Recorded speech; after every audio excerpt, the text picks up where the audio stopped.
It's Tuesday evening, June 7th.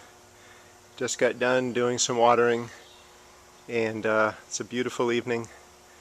A little bit warm, not too humid, and I don't want this to be a long tape, but just wanted to take an opportunity to do a quick look at how things are doing. Let's start with the back row indeterminates. You can see here Mexico Midget is about 6 feet tall, and let's see if we can get a close-up. As you can see, Mexico Midget, we're going to try to get a close-up of some fruit. There we are, little fellas. One of the things I've noticed about this season, even though it's been warm, the humidity hasn't been that bad, and we haven't had a lot of torrential downpours, which, though we could use the rain, is keeping the plants looking pretty healthy. I don't want to go over each one of these varieties of indeterminate tomatoes. Let's just look at a few that are kind of interesting. There's the fruit of Cherokee Purple Heart-Shaped. And coming around this side, we'll be looking at developing fruit on a variety called Russian Queen that Carolyn Mail sent me. It's going to be striped and somewhat egg-shaped.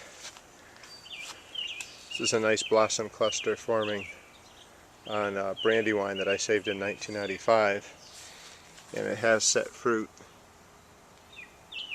See if I can find it. Yeah, there it is. Just a few things to note. Well, let's look at Yellow Prue.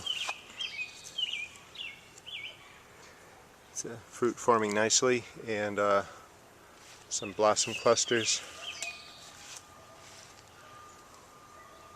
There's sun gold on the corner. I've actually got 5 sun golds planted this year, so I don't think Sue will be able to steal them all. Just a few more indeterminates to look at. Here's just an enormous cluster of fruit forming on Cherokee Purple. And here's another monster cluster on Cherokee Chocolate.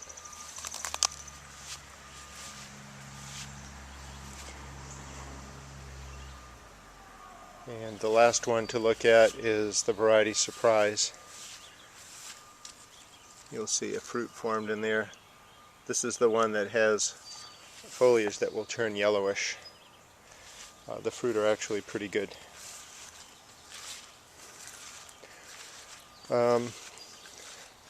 While we're here, this is the dwarf Serendipity that I named after my daughter.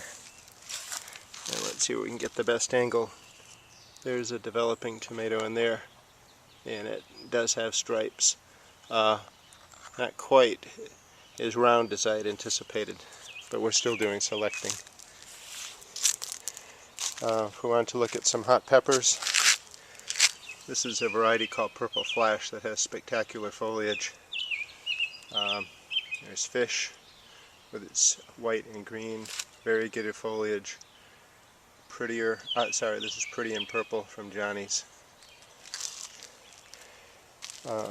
Here's a group of extreme prune small pot indeterminates. A lot of these are the Reinhard hearts, green, pink, brown, purple, and yellow that I'll be growing out.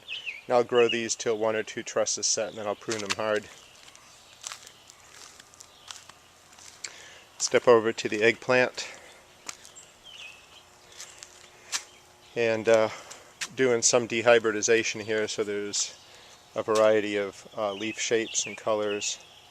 There's some nice buds forming.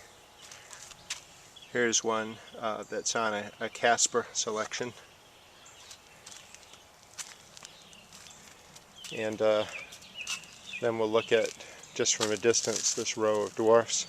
The ones in the white grow bags has now caught on and is equal to the ones in the black bags, pretty much.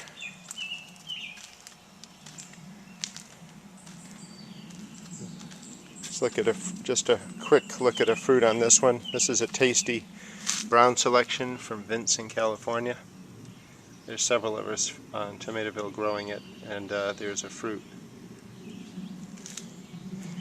And the only thing to look at here that I want to show you is which is typical of lime green salad, which is just a lot of blossoms.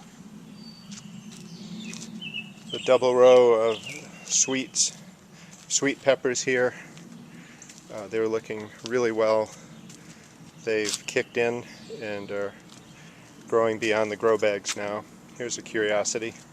This is a variegated leaf selection from Amethyst, which is one of my Islander dehybridization projects, only the variegation is green and yellow. So we'll see what that produces. Could we be getting a variegated leaf, maybe variegated pepper sweet bell? But all of these are from the Islander grow-outs. And I guess the last thing to look at, just maybe from a distance, this is the double row of extreme prune small pot indeterminates. And they're looking really fantastic. I'm going to be able to top some of these soon. There's a cluster of coyotes in there. There's some Ozark cherries. You can see Green Giant has set fruit. There's one of the huge clusters of fruit on Rose Quartz multiflora. Here's Martino's Roma, and there's been a discussion in Tomatoville on this. It's clearly determinate. I don't find the foliage particularly rugose. It's regular leaf. It is broader than typical foliage, but it's not. It looks quite different than the rugose foliage of dwarfs, which I'll show right here. There's quite a few examples. This is a potato leaf rugose dwarf, and there's a regular leaf. So back to Martino's Roma. It's growing well, however.